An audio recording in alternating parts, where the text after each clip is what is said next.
Bismillahirrahmanirrahim. Assalamualaikum warahmatullahi wabarakatuh. Innal hamdalillah nahmaduhu wa nasta'inuhu wa nastaghfiruh wa na'udzu billahi min shururi anfusina wa sayyiati a'malina. Man yahdihillahu fala mudilla lahu wa man yudlil fala hadiya lahu. Asyhadu an la ilaha illallah وحده لا شريك له وأشهد أن محمدا عبده ورسوله وصفيه وخليله وخيرته من خلقه فصلوات الله وسلامه عليه وعلى آله ومن سار على نهجه إلى يوم الدين. أما بعد، أيها الإخوة بارك الله فيكم. Alhamdulillah, Allah Subhanahu wa taala tak henti-hentinya mencurahkan kepada kita limpahan nikmat. Mulai dari nikmat terbesar yaitu nikmatul iman wal Islam wa nikmatut tauhid was sunnah, hingga nikmat-nikmat lainnya sampai nikmat terkecil yang kita tidak akan tahu berapa banyaknya nikmat Allah Subhanahu wa taala dan berapa macamnya nikmat-nikmat tersebut. Kama qala Allah Ta'ala, wa in ta'uddu ni'matallahi la tuhsuha. Di antara nikmat-nikmat ini ayuhal ikhwah, setelah nikmat yang terbesar, nikmatul iman wa tauhid, adalah nikmat menjadi seorang ahlu sunnah wal jamaah. Ketika banyak sekali di antara umat ini yang terjebak dan terjerumus dalam berbagai macam firqah, maka merupakan kenikmatan besar manakala Allah Subhanahu wa taala menjadikan kita berada di atas akidah dan manhajnya Ahlus Sunnah wal Jamaah. Dan di antara nikmat-nikmat tersebut adalah nikmat diberi umur panjang dan diberi kesempatan serta kesehatan, yang dengan modal inilah biiznillah kita bisa menggunakan, kita bisa memanfaatkan dan memaksimalkan ibadah kita di bulan Ramadan yang akan segera kita sambut kedatangannya dalam beberapa hari ke depan. Oleh karena itu ayyuhal ikhwah, sebagai seorang mukmin yang diperintahkan untuk mensyukuri nikmat-nikmat ini, kita mesti pergunakan dan kita mesti manfaatkan datangnya bulan Ramadan ini dengan sebaik-baiknya. Karena ini adalah bentuk kita mensyukuri nikmat Allah. Allah mengatakan, la in syakartum la azidannakum wa la in kafartum inna azabi lasyadid. Apabila kalian bersyukur terhadap nikmat-nikmat ini, maka aku akan tambah, kami akan tambah. Benar-benar kami akan tambah nikmat itu. Namun apabila kalian ingkar, kufur, tidak mengakuinya sebagai nikmat Allah, tidak mau menggunakannya untuk mendapatkan ridha Allah, ini yang dimaksud dengan kufur nikmah. Tidak mengakui sebagai nikmat Allah dan tidak menggunakannya untuk mendapatkan ridha Allah, maka sesungguhnya azabku amatlah pedih, kata Allah. Oleh karena itu ayyuhal ikhwah, dalam kesempatan kali ini dan ini adalah kali pertama Anda diberi kesempatan untuk mengisi di Masjid Al-Mubarak, kita akan berbicara tentang bagaimana agar Ramadan kita ini lebih bermakna. Tentunya semuanya dimulai dari niyah ayyuhal ikhwah. An-niyah. Yang kata Nabi SAW, innamal a'mal binniyat wa innamal likulli imri'in ma nawa. Setiap amalan tergantung niatnya. Ya. Setiap amalan itu hanya diukur atau dihukumi sesuai dengan niatnya. Dan seseorang tidak akan mendapatkan kecuali apa yang dia niatkan. Apapun ibadah yang akan kita lakukan ayyuhal ikhwah, maka niat kita mesti kita luruskan terlebih dahulu. Dan masalah niat ini adalah masalah yang tidak pernah ada habisnya untuk dibahas. Masalah yang tidak bisa dipisahkan dari permasalahan agama apapun. Mau bicara akidah, mau bicara fikih, mau bicara apapun, pasti ada kaitan dengan niat. Oleh karena itu para salaf mengatakan ta'allamun niyyah fa innaha ablaghu minal amal. Pelajarilah baik-baik tentang niat itu. Dalamilah seluk-beluknya niat. Karena sesungguhnya niat itu lebih menyampaikan daripada amal itu sendiri. Kok bisa? Kok bisa niat lebih menyampaikan daripada amal? Jawabannya adalah pertama, apa kira-kira?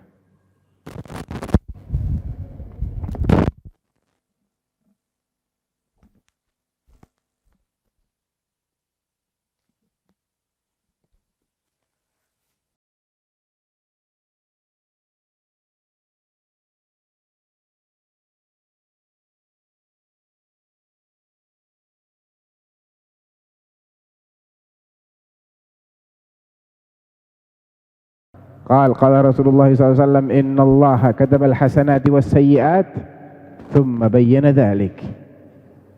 Ibnu Abbas dalam As-Sahihain meriwayatkan dari Nabi SAW bahwasanya Allah itu, kata Nabi, mencatat al-hasanat, kebaikan-kebaikan, was sayyiat, dosa-dosa.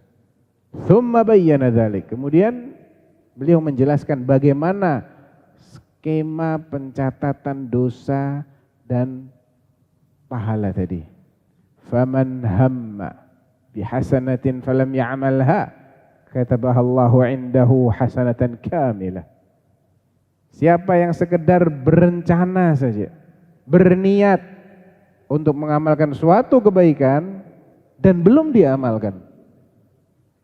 Ini niat tanpa amal.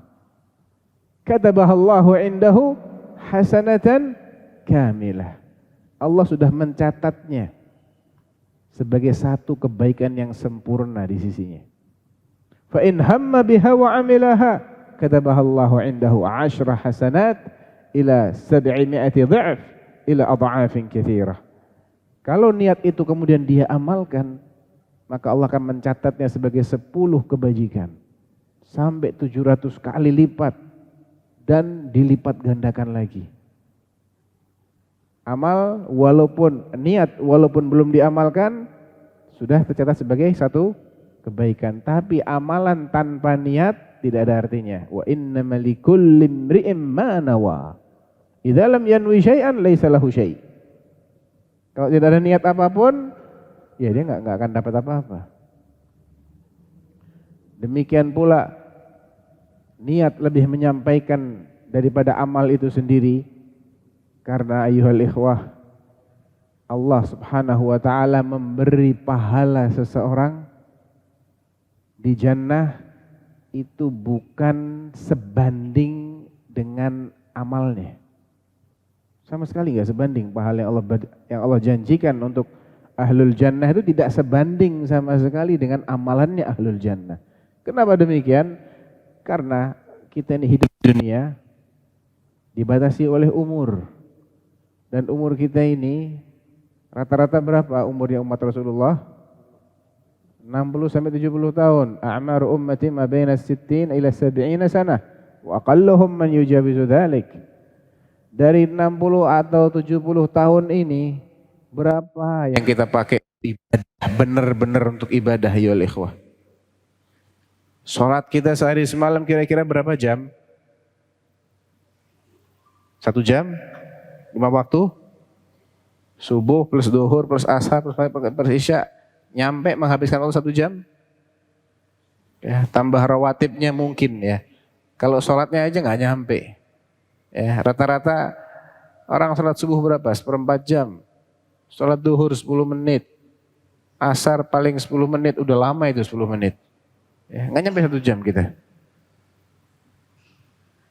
Tambah zikir, tambah mungkin kajian seperti ini.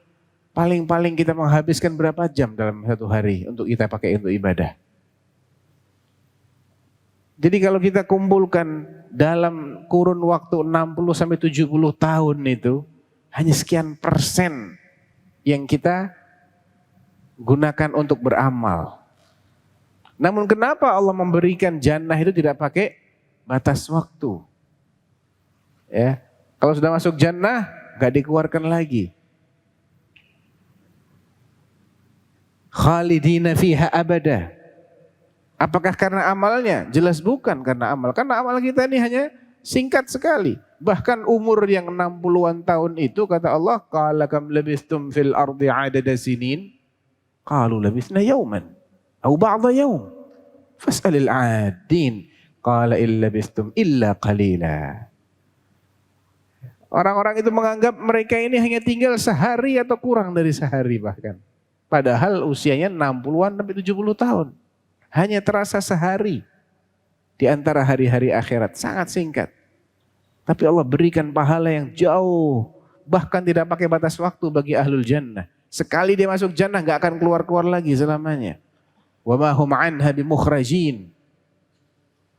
Apakah karena amalnya? Jelas bukan karena amalnya. Karena amalnya tidak sebanyak itu, tidak selama itu. Terus karena apa? Karena niat. Karena seorang mukmin wajib harus berniat untuk terus mengabdi kepada Allah sampai ajal menjemput dia. Kalau Allah Ta'ala, wa'bud rabbaka hatta ya'tiyakal yaqin. Tetaplah engkau mengabdikan dirimu kepada Allah sampai datang kepadamu apa engkau yakini. Seandainya Allah memberi kita umur 1000 tahun, ya 1000 tahun kita wajib ibadah. Seandainya 2000 tahun, ya 2000 tahun. Terserah Allah mau hidupkan kita berapa lama. Tapi niat kita sebagai seorang mukmin, sebagai hamba Allah adalah terus mengabdi kepada Allah selama di dunia. Paham? Jadi orang masuk jannah, kekal di jannah karena amalnya atau karena niatnya? Karena amal atau karena niat? Karena niat. Karena amalnya dia cuma 60 tahun, 70 tahun. Tapi niat dia, seterusnya dia akan mengabdi kepada Allah.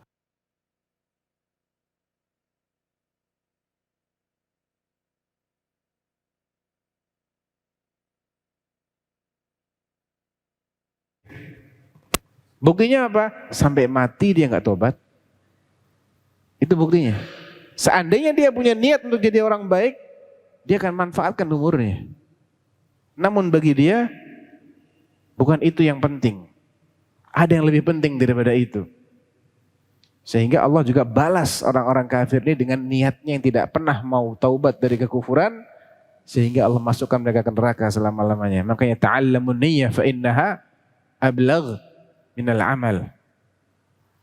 Ada sebuah kisah yang menarik diriwayatkan oleh Imam Al-Bukhari dan juga oleh Imam Muslim fi Sahihain. Kisah ini adalah dari dua orang sahabat.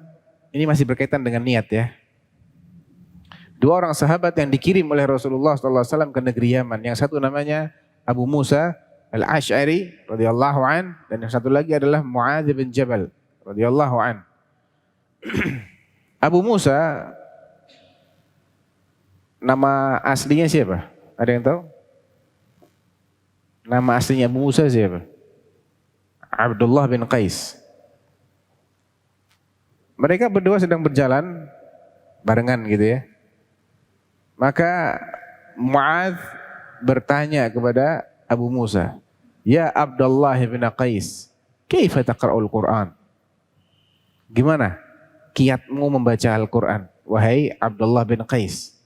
Dan kita tahu kan bulan Ramadan adalah bulan diturunkannya Al-Quran, bulan di mana orang berlomba-lomba untuk membaca Al-Quran sebanyak mungkin. Dan itu adalah amalan para salaf sejak zaman Nabi sampai hari ini. Dijawab oleh Abdullah bin Qais, qa'iman wa qa'idan wa ala rahilati wa atafawwaquhu tafawwuqa. Ya, aku baca sambil berdiri, sambil duduk, sambil berkendara. Alhasil aku manfaatkan setiap waktu luangku. Walaupun sedikit aku manfaatkan untuk baca Quran. Bagus enggak jamaah? Kok diam? Bagus enggak itu? Bagus. Ya. Jadi memanfaatkan setiap kesempatan untuk qiraatul Quran, baik di dalam sholat ataupun di luar sholat. Abu Musa kemudian berbalik tanya kepada siapa? Yang satu lagi tadi namanya Mu'adz bin Jabal. Wa kaifa taqra'u anta ya Mu'adz? Sedangkan engkau sendiri gimana kiatmu membaca Al-Quran? Isma. Ya, simak apa jawabannya Mu'adz. Amma ana fa anamu awwalal lail. Kalau ana tidur dulu di awal malam. Nyambung enggak? Tadi pertanyaannya apa? Bagaimana kiat membaca Quran, hai Mu'adz? Jawabannya Mu'adz, ana tidur dulu di awal malam. Gak nyambung ya? Sepintas gak nyambung. Thumma aqumu wa qad qadhaitu juz'i minan naum. Kemudian setelah aku tidur, aku bangun. Setelah aku mengambil jatah tidurku. Taban, tidurnya para sahabat beda dengan tidurnya kita. Ya. Allah SWT menceritakan tentang bagaimana para sahabat itu menghabiskan waktu malam mereka. Faqal tatajafa junubuhum 'anil madaji'. Perut mereka itu jauh dari kasur. Ya tidur tapi enggak panjang-panjang tidurnya. Sedikit aja tidurnya. Di ayat yang lain, kanu qalilan minal laili ma yahja'un. Mereka itu sangat sedikit tidurnya di malam hari. Jadi mereka itu tidak menghabiskan waktu malam untuk tidur.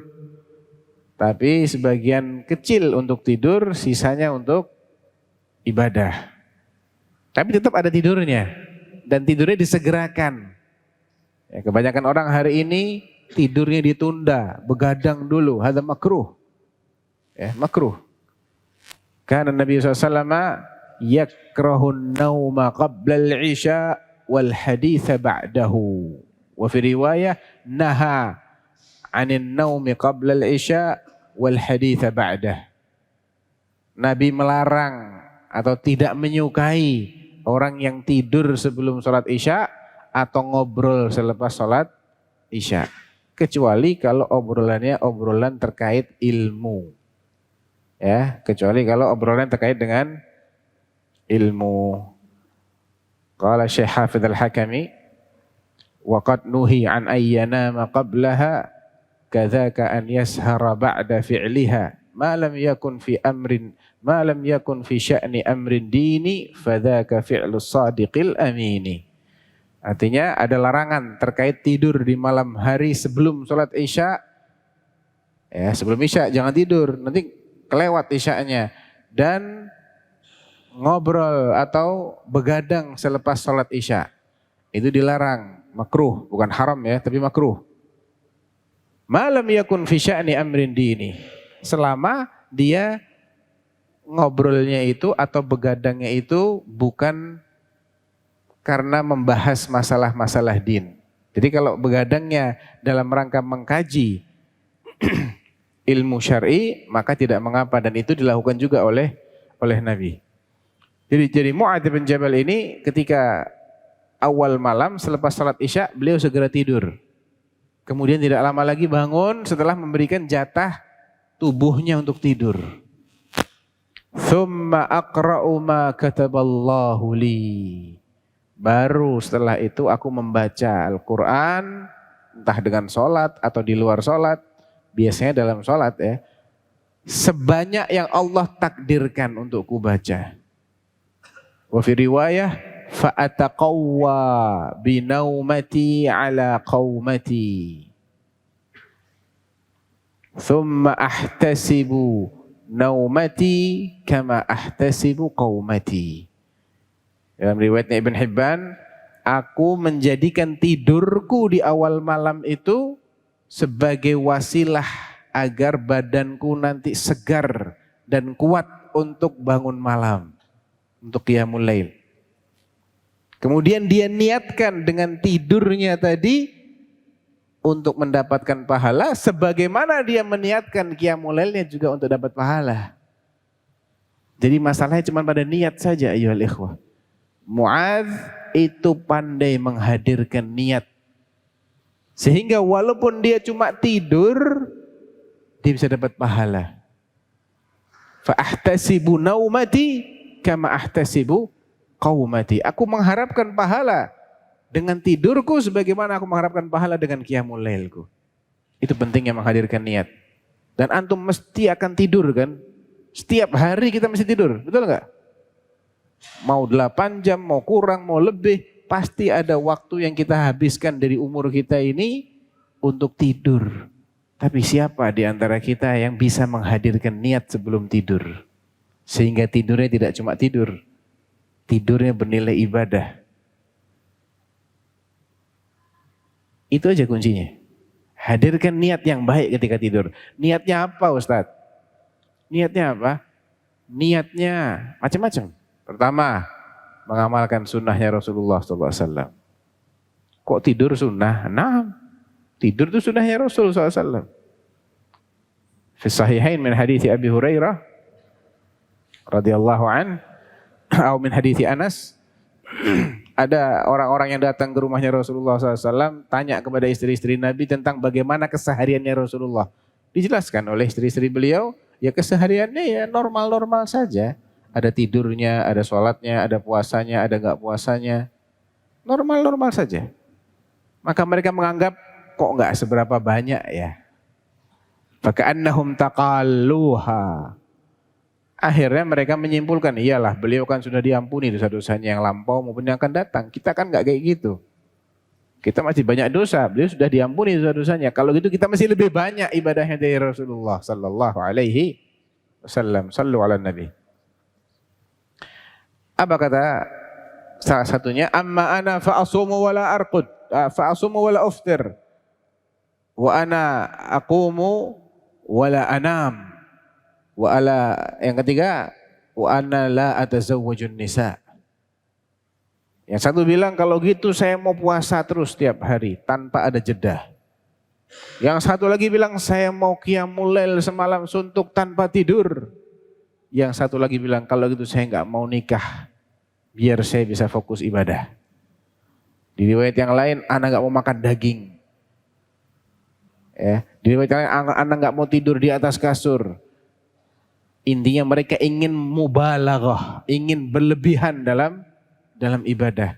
Maka Nabi keluar, man antumul ladzina qultum kada wa kada wa kada. Kalian tadi ya yang bilang begini begitu begini begitu.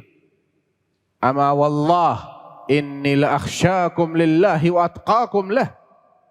Ingat ya, demi Allah aku adalah orang yang paling takut kepada Allah di antara kalian dan paling bertakwa di antara kalian. Pun demikian, asumu wa uftir. Ingat ya, asum satu, apa artinya? Aku puasa, wa uftir, aku berbuka alias enggak puasa. Apa artinya enggak puasa itu? Makan-makan. Ya. Wa usolli, dan aku sholat. Wa arqud, atau wa anam, aku tidur. Wa atazawwajun nisa, dan aku juga menikahi istri-istri. Berapa hal yang disebut oleh Nabi? 5. Apa tadi? Usalli, wa anam, wa asum, wa uftir, wa atazawwajun nisa. Dan kelima-lima ini dianggap sebagai sunnah sama Nabi. Faman raghiba an sunnati falaysa minni. Siapa yang enggak senang dengan sunnahku, tidur, sholat, puasa, enggak puasa alias makan-makan, dan nikah. Dari 5 hal ini yang murni ibadah berapa jamaah? Sholat sama puasa. Yang lain makan itu kan bukan murni ibadah. Tidur juga bukan murni ibadah. Nikah itu juga bukan murni ibadah. Dia hanya akan menjadi ibadah kalau ada niat. Tapi Nabi menyunahkan itu. Jadi niatkanlah, kenapa kita tidur? Ana mau amalkan sunnahnya Rasulullah. Karena tidur juga sunnahnya Rasulullah. Malam itu ada tidurnya, itu yang disunahkan oleh Rasulullah SAW. Kenapa Anda enggak puasa? Kenapa Anda makan? Karena Nabi juga nyuruh kita makan. Nyuruh kita untuk tidak terus-terusan puasa. Nah, dari sini kita bisa kiaskan ke rutinitas keseharian kita. Karena kita ini pasti akan lebih banyak menghabiskan waktu kita untuk yang bukan ibadah mahdhah. Iya kan? Seharian itu kita lebih banyak menghabiskan waktu untuk apa? Ada tidurnya sudah sepertiga umur kita. 8 jam sehari rata-rata. Main-mainnya, macetnya ini Jakarta. Ya. Di jalan itu mungkin habis umur berjam-jam itu di jalan. Macet itu ibadah? Bukan ibadah, musibah itu macet itu. Ya. Tapi mau nggak mau orang harus menghabiskan umurnya di tengah kemacetan. Belum lagi nanti kalau dia perlu rekreasi, bercanda dengan keluarga. Waktu yang dia habiskan untuk mandi, untuk buang hajat, dan lain-lain. Berapa yang tersisa dari ibadah kita? Dari umur kita untuk ibadah? Sedikit. Tapi kalau kita bisa hadirkan niat ayyuhal ikhwah, tidur kita bernilai ibadah. Terjebak kemacetan, tujuannya mau kemana? Ya, niatkan ini sebagai wasilah. Walaupun saya harus bermacet-macet, saya akan hadapi karena ini dalam rangka saya mengamalkan sesuatu yang mulia. Datang kajian ilmu, atau ingin berangkat sholat tarawih, atau ingin bekerja mencari nafkah. Ya, jam kerja 8 jam atau mungkin lebih 1 hari semalam. Niatkan, untuk apa saya kerja? Bukan cuma untuk cari fulus. Untuk mencukupi, supaya saya nggak ngemis-ngemis. Supaya saya nggak bergantung kepada orang lain. Karena Nabi nyuruh saya seperti itu. Li'an yahtatiba ahadukum khairun lahu min an yas'alan nas a'tauhu ammana'uh. Kata Nabi, kalaupun ada di antara kalian yang harus kerja cari kayu bakar, dijual, maka itu lebih baik baginya daripada dia minta-minta. Dapat ataupun nggak dapat. Okay. Nabi mengajarkan kita untuk mandiri, untuk kerja, menafkahi diri sendiri, bukan untuk minta-minta. Niatkan kerjanya untuk itu. Tidurnya untuk apa? Supaya saya kuat untuk bangun malam. Niat yang kedua, karena tidur adalah haknya badan. Nabi juga mengatakan kepada sahabat Abu Darda, inna li jasadika alaika haqqa, wa li ahlika alaika haqqa, wa li rabbika alaika haqqa, fa'ati kulladhi haqqin haqqah. Badanmu punya hak kepadamu, istrimu punya hak kepadamu, Allah juga punya hak kepadamu. Kasih haknya masing-masing. Ya, badan perlu tidur, perlu makanan yang bergizi. Niatkan untuk itu. Berikan haknya badan. Saya makan kenapa? Lapar. Semua orang lapar kalau makan. Biasa itu, nggak ada yang luar biasa. Yang luar biasa, kamu kenapa makan? Saya mengamalkan sunnahnya Rasulullah. Saya ingin berikan hak badan saya. Nah, menghadirkan niat ini loh. Ini yang kita sering kelewat. Sehingga makan kita ya biasa saja, nggak ada nilai plusnya. Kalau tengah-tengah makan ingat, niatkan langsung. Insya Allah dapat pahala. Ya, begitu kita menghadirkan niat, langsung itu makannya berubah menjadi ibadah. Tidurnya juga begitu. Ya mungkin di awal dia sudah keburu capek, terlelap. Kemudian 2 jam kemudian dia bangun, sadar, aduh saya tadi belum niat, sekarang niat. Ya, nanti setelah itu akan tercatat sebagai ibadah. Kerjanya, semua aktivitas keseharian kita bisa kita niatkan. Ya, Tayyib. Itu yang pertama. Sudah isya belum? Kurang berapa? 2 menit.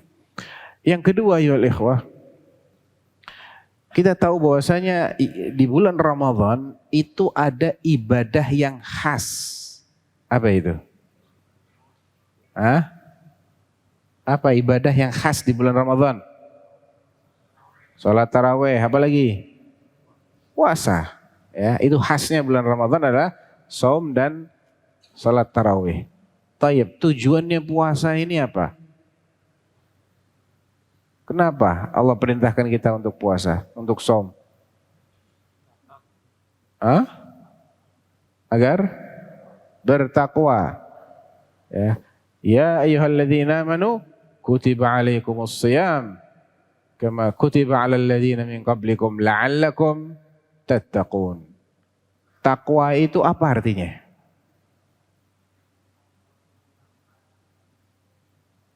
Ahsan. Menjalankan apa yang Allah perintahkan dan menjauhi apa yang Allah larang. Baik. Apa yang dilakukan seseorang selama dia puasa?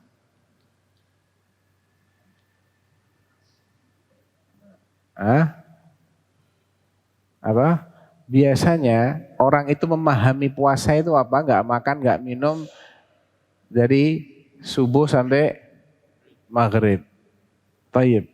Sebetulnya makan dan minum itu haram apa halal sih? Halal kan? Halal, makan dan minum itu halal sebetulnya. Tadi kan takwa itu dengan meninggalkan larangan dan menjalankan perintah. Sebetulnya kita tuh diperintahkan untuk makan dan minum secukupnya.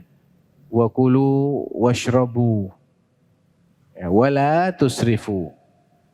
Kulu washrabu wala tusrifu. Makan, minum, tapi jangan berlebihan. Jadi kalau cuma tidak makan, tidak minum, itu enggak cukup untuk menjadikan dia sebagai orang bertakwa. Kalau cuma dia tidak makan dan tidak minum, itu tidak cukup menjadikan dia sebagai orang bertakwa. Makanya Nabi SAW dalam hadis riwayat Bukhari, beliau mengatakan, "Man lam yada' qaula az-zur wal 'amala bihi wal jahl, falaysa lillahi hajah fi an yada'a ta'amahu wa syarabah." Siapa yang selamanya puasanya itu dia tidak pernah meninggalkan qaulaz zur. Qaulaz zur itu adalah qaulul batil, ucapan batil. Apapun bentuk ucapannya. Wal amala bihi ay al amal bil batil. Dan praktek yang batil, perbuatan yang batil. Wal jahl, dan perbuatan yang dibangun atas dasar kejahilan, perbuatan-perbuatan sia-sia, perbuatan konyol. Siapa yang selama puasa dia tidak jaga lisannya dari yang diharamkan, tidak meninggalkan perbuatan yang haram, falaysa lillahi hajah fi an yada'a ta'amahu wa syarabah. Maka Allah tidak butuh sedikit pun kepada puasanya dia, alias tidak makan dan tidak minumnya dia. Karena bukan itu tujuannya puasa. Dan sekedar tidak makan, tidak minum, tidak bisa menjadikan orang itu bertakwa. Orang itu bertakwa dengan meninggalkan larangan dan menjalankan perintah. Iya kan? Apa ada orang disuruh bertakwa dengan jangan makan, jangan minum, tapi maksiat sana nggak apa-apa.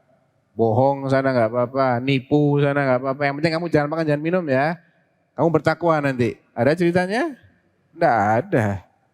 Ya. Makanya dalam hadis yang lain, hadisnya Ibn Majah, Nabi mengatakan, "Rubba sha'imin laisa lahu, rubba sha'imin hadzuhu min shaumihil ju' wal 'atash, wa rubba qa'imin hadzuhu min qiyamihis sahar." Ada kalanya orang yang saum itu dia cuma dapat haus dan lapar saja, pahala tidak ada. Dan ada kalanya orang yang qiyamul lail itu dia cuma dapat begadangnya saja, pahala nggak ada. Karena apa? Hakikat dari saum tidak dia wujudkan, yaitu menahan. Tidak cuma makan minum. Ya makan minum iya, tapi intinya tahan lisan dari hal-hal yang diharamkan. Dari perkataan dusta dan yang semisalnya. Tahan anggota badan dari beramal yang dilarang oleh Allah. Jangan berbuat yang konyol-konyol. Seperti perbuatannya orang jahil. Nah, baru puasa Anda akan bermakna. Hanal waqt. Daqiqah, 4 daqaiq. Kemudian ayuhal ikhwah, setelah kita tahu hakikat puasa, kita juga mesti tahu apa yang harus kita niatkan. Ya, niat puasa ini kapan? Karena innamal a'mal binniyat. Dan puasa Ramadan adalah rukun min arkanil Islam. Salah satu rukun Islam. Bukan sembarang kewajiban ya. Kewajiban itu banyak. Tapi yang menjadi rukun Islam cuma 5. Salah satunya adalah puasa Ramadan. Bagaimana kita meniatkan? Pertama niatkan ini sebagai bentuk taqarrub kepada Allah. Yakini bahwasanya puasa ini adalah perintah Allah. Termasuk rukun min arkanil Islam. Ya, supaya kita mendapatkan pahala. Nabi mengatakan apa? Man shama ramadhana imanan wahtisaba, ghufira lahu ma taqaddama min dzambi. Siapa yang puasa di bulan Ramadan atas dasar iman. Iman apa maksudnya? Imani bahwasanya itu adalah perintah Allah. Kutiba alaikumusiyam kama kutiba alal ladzina min qablikum la'allakum tattaqun. Harus yakin ini perintahnya Allah Subhanahu wa taala. Kemudian ihtisaban, harapkan pahala. Berharaplah pahala yang besar. Dan pahalanya orang yang puasa itu unlimited. Tidak ada batasnya karena puasa adalah bagian dari kesabaran. Nabi SAW dalam hadis qudsi mengatakan, kullu amal ibni Adam lah illa as-siyam fa innahu li wa ana ajzi bih yad'u ta'amahu wa syarabahu wa syahwatahu min ajli. Semua amalan manusia itu pada hakikatnya untuk dirinya kecuali saum. Kata Allah, itu untukku. Sebagian ahli ilmu mengatakan maksudnya puasa itu adalah satu-satunya amalan yang Allah tidak pernah dipersekutukan dengan selainnya oleh orang-orang musyrik di masa jahiliyah. Gak ada orang musyrik itu puasa untuk berhala, gak ada. Kalau tawaf untuk berhala ada. Kalau doa manggil-manggil berhala banyak. Kalau sesajian untuk berhala sering. Bernazar untuk berhala tiap hari mungkin, bersumpah tiap hari, tapi nggak ada orang musyrik puasa untuk berhala, nggak ada. Ya, satu-satunya ibadah yang Allah di masa jahiliyah itu tidak pernah dipersekutukan dengan yang lain itu ibadah saum.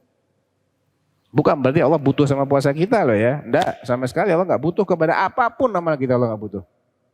Ya Allah tuh ghaniyun 'anil alamin, maha nggak butuh kepada alam semesta, itu sifat Allah. Fa in illa siyam fa innahu li wa ana ajzi bih. Kecuali saum itu untukku dan aku sendiri yang akan memberikan pahalanya. Ya. Karena dia tinggalkan makanannya, minumannya serta syahwatnya semata-mata karena aku. Dari sini menghadirkan niat adalah sesuatu yang penting. Jangan cuma puasa itu karena otomatis. Jangan puasa kok otomatis. Puasa kok ikut-ikutan, enggak enak kalau enggak puasa. Jangan. Ya. Niatkan puasa ini imanan wahtisaban. Harapkan pahala yang besar dari Allah. Terserah orang sekampung dia mau puasa atau enggak, yang penting ini perintah Allah, ana puasa. Ya. Jadi harus ada niat yang jelas dan niat itu harus mendahului terbitnya waktu subuh. Harus sudah ada rencana untuk puasa mulai malam harinya.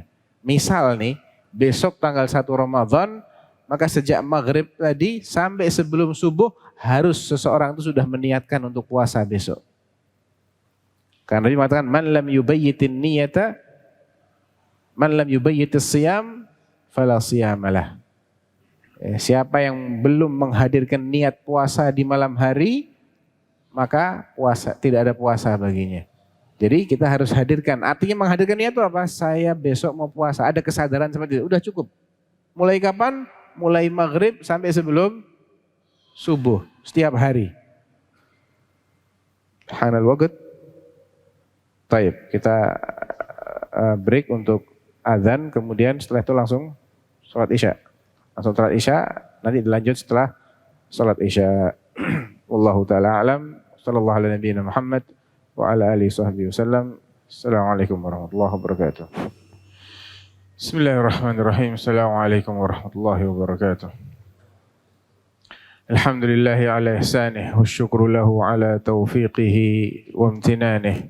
Asyhadu an la ilaha illallah wahdahu la syarika lahu ta'ziman li sya'nih. Wa asyhadu anna Muhammadan abduhu wa rasuluhu ad-da'i ila ridwanih. Sallallahu alaihi wa ala alihi wa sahbihi wa ikhwanih, amma ba'd. Ayolah ikhwah, kita sedikit lanjutkan. Setelah kita berbicara tentang pentingnya niat dan menghadirkan niat dalam setiap aktivitas kita sehingga tidak hanya ibadah yang berpahala namun rutinitas keseharian seperti makan, tidur, bekerja juga bisa bernilai ibadah, yaitu dengan menghadirkan niat yang tepat. Kemudian kita juga berbicara tentang apa yang menjadi ciri khas di bulan Ramadan, yaitu ibadah saum. Dan bagaimana hakikat dari saum itu, bahwasanya dia bukan hanya sekedar menahan lapar dan dahaga. Bukan hanya tidak makan, tidak minum dari terbitnya fajar sampai terbenamnya matahari. Namun lebih dari itu, untuk mewujudkan tujuan disyariatkannya saum, maka harus dibarengi dengan menjaga lisan dan menjaga anggota badan dari perbuatan-perbuatan batil, dari perbuatan tercela. Karena tanpa itu, puasa kita hanya lapar dan dahaga. Dan kemudian kita berbicara tentang pentingnya menghadirkan niat puasa dengan landasan iman dan mengharap pahala dari Allah Subhanahu wa taala. Jangan hanya puasa itu karena kebiasaan, karena momentum, otomatis, namun hadirkan niat mengimani ini sebagai perintah Allah, sebagai rukun Islam, dan mengharapkan pahala yang besar yang Allah janjikan bagi orang-orang yang puasa. Kemudian ayyuhal ikhwah, agar Ramadan ini lebih bermakna, maka kita mesti memahami skala prioritas dari ibadah-ibadah yang akan kita lakukan. Setiap ibadah itu ada yang wajib, ada yang sunnah. Salat ada yang wajib, ada yang sunnah. Memang betul ciri khas dari ibadah dari bulan Ramadan adalah salat tarawih. Namun tarawih hukumnya apa? Wajib atau sunnah? Sunnah. Jangan sampai seseorang ini semangat salat tarawih tapi malas-malesan salat subuh atau salat isya. Tarawih berjamaah 23 rakaat pun dia lakoni. Tapi giliran salat subuh terlambat. Padahal Nabi SAW mengatakan, "Man shallal isya'a fi jama'ah, faka'annama qama nisfal laylah. Wa man shallal fajra fi jama'ah, faka'annama qama al-layla kullah." Barang siapa salat isya berjamaah 4 rakaat, maka pahalanya seperti qiyamul lail setengah malam.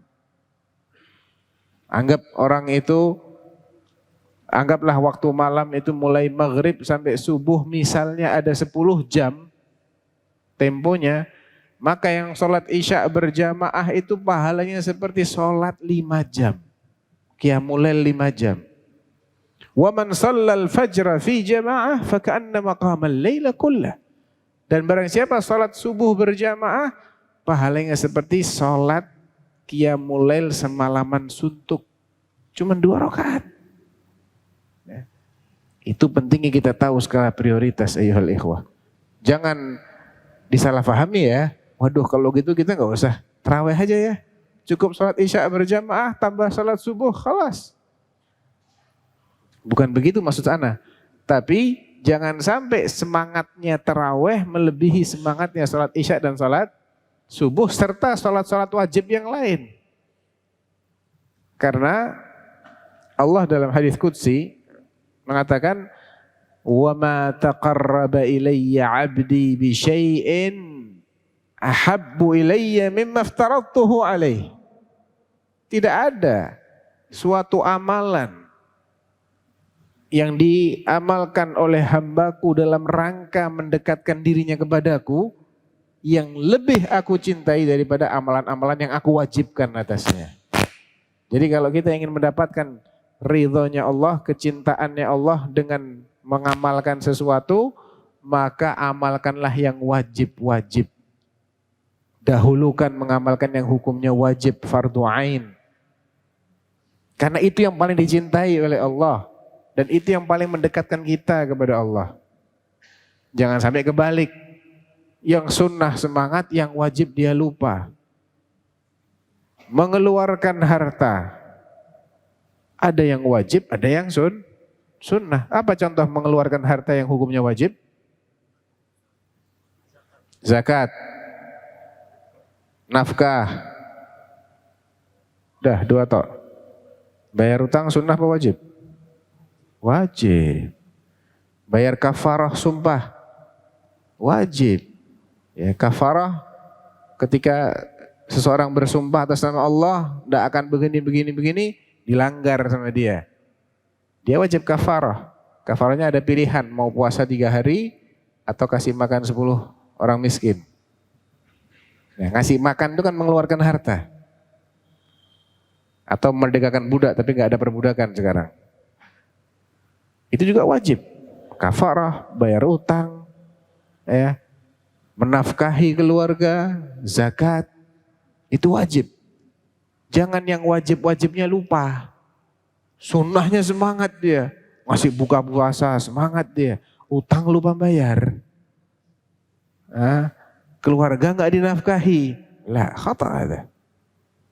Pahalanya ngasih buka puasa orang lain dengan ngasih makan anak istri, besaran ngasih makan anak istri. Ya. Suatu ketika Nabi SAW mengatakan, dirhamun tasaddaqa bihir rajulu ala farasihi, wa dirhamun tasaddaqa bihi fi sabilillah, wa dirhamun tasaddaqa bihi ala ahlih, a'zamuha ajran wa ahabbuha ilallah alladhi tasaddaqa bihi ala ahlih. Sekeping dirham yang dibelanjakan seseorang untuk memberi makan kudanya, kuda perangnya, atau dia belanjakan, dia infakkan fisabilillah, atau dia berikan sebagai nafkah untuk istrinya, yang lebih besar pahalanya dan lebih dicintai oleh Allah adalah yang diberikan untuk menafkahi istrinya. Artinya kalau suruh milih, ya ini untuk apa ini? Saya punya 1 dirham nih. Maka yang paling besar adalah untuk nafkah, karena itu wajib. Nafkah itu wajib. Sedekah fisabilillah bagus, amal khair, tapi sunnah. Ya. Oleh karena itu kita mesti ngerti skala prioritas. Ketika bertabrakan 2 pilihan, maka pilih yang hukumnya wajib. Tunaikan dulu. Kalau nggak bisa dua-duanya, harus bisa salah satunya saja, maka pilih yang wajib. Kalau nggak tahu ini hukumnya wajib apa enggak, tanya dulu. Tanya sama ustadz yang ngerti. Setelah dapat ilmunya, dahulukan yang wajib. Kalau bisa dua-duanya, alhamdulillah itu yang terbaik. Tapi jangan yang wajib dikorbankan hanya untuk mengejar yang sunnah. Kemudian ayuhal ikhwah, ibadah yang menjadi ciri khas lainnya di bulan Ramadan selain salat tarawih alias salat qiyam Ramadan ya, yang itu juga harus dikerjakan dengan dasar iman dan ihtisab. Man qama ramadhana imanan wa ihtisaban ghufira lahu ma taqaddama min dzambihi. Sebagaimana puasa yang dikerjakan dengan dasar iman dan mengharap pahala, itu bisa menjadikan dosa-dosa kita yang lampau terampuni, maka qiyamul lail di bulan Ramadan alias salat tarawih dan tahajudnya itu juga kalau kita niatkan dalam rangka mengimani dan mengharapkan pahala dari Allah, itu bisa menghapuskan dosa-dosa yang lampau. Demikian juga tilawatul Quran. Tilawatul Quran adalah ibadah yang sangat dianjurkan di bulan Ramadan. Bahkan Nabi SAW itu sampai 2 kali murajaah, mudzakarah bersama Jibril. Khatam, mudzakarah lagi sampai khatam lagi 2 kali. Dan para salaf kita memperbanyak menghatamkan Al-Quran di bulan Ramadan. Karena memang Al-Quran itu adalah turunnya di bulan Ramadan. Syahrul Ramadan alladzi unzila fihi Al-Quran. Bulan Ramadan adalah bulan diturunkannya Al-Quran. Maksudnya diturunkannya Al-Quran dari Al-Lauhul Mahfuz ke langit dunia. Adapun turunnya pada Rasulullah itu berangsur-angsur dalam 23 tahun. Ya. Bukan hanya di bulan Ramadan turunnya, tidak. Namun turun sesuai dengan situasi dan kondisi berangsur-angsur. Namun dari Lauhul Mahfuz turunnya di bulan Ramadan secara utuh. Kemudian dari langit dunia kepada Rasulullah itu setahap demi setahap selama 23 tahun. Oleh karena itu bulan Ramadan adalah bulan yang sangat dianjurkan kita untuk memperbanyak tilawatul Quran. Ya. Apalagi kalau bisa dengan tadabbur. Ya, dengan penghayatan terhadap makna-maknanya. Karena tujuan utama Al-Quran diturunkan adalah untuk kita tadabburi. Kalau Allah Ta'ala kitabun anzalnahu ilaika mubarakun liyadabbaru ayatihi waliyatadzakkara ulul albab. Itulah kitab yang agung yang kami turunkan kepadamu, mubarakun, yang diberkahi. Untuk apa? Liyadabbaru ayatihi, supaya ayat-ayatnya dihayati, dipelajari. Jadi tujuan utama Al-Quran diturunkan ayyuhal ikhwah untuk dihayati, direnungi ayat-ayatnya. Tidak cukup dibaca saja loh ya. Ya dihayati. Ya salah satunya adalah dengan kajian-kajian seperti ini adalah salah satu cara kita menghayati ayat-ayat Al-Quran. Dengan membaca tafsirnya atau minimal terjemahnya. Kalau nggak jelas tanya ini apa maksudnya. Itu namanya tadabbur. Allah itu mencela orang-orang yang tidak tadabburul Quran. Karena dengan tadabbur tadi dia jadi faham. Kalau sudah faham dia bisa amalkan. Dan itu tujuan utamanya Al-Quran. Kitab hidayah. Dzalikal kitabul la raiba fihi hudan lil muttaqin. Yang namanya hidayah kalau nggak difahami nggak ada manfaatnya. Kalau nggak diikuti petunjuk itu kalau nggak diikuti ya nggak ada manfaatnya. Misal nih antum jalan di sebuah jalan gitu ya. Di situ ada papan-papan petunjuk. Antum baca, antum nggak paham, percuma nggak? Percuma. Antum baca, antum paham, nggak antum ikuti, percuma nggak? Percuma juga. Ya. Jadi kalau cuma dibaca, nggak difahami, bedanya apa sama koran? Koran kan cuma dipaham, baca aja.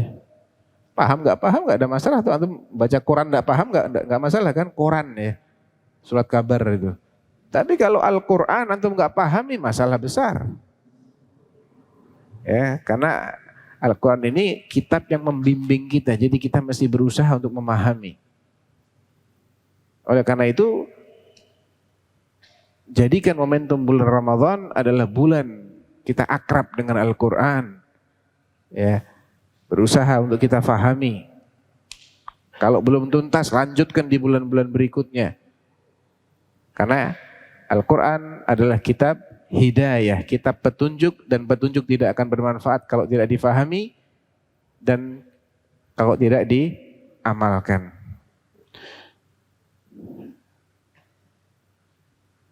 Adapun fadilah yang Allah janjikan bagi orang-orang yang membaca Al-Quran cukup banyak.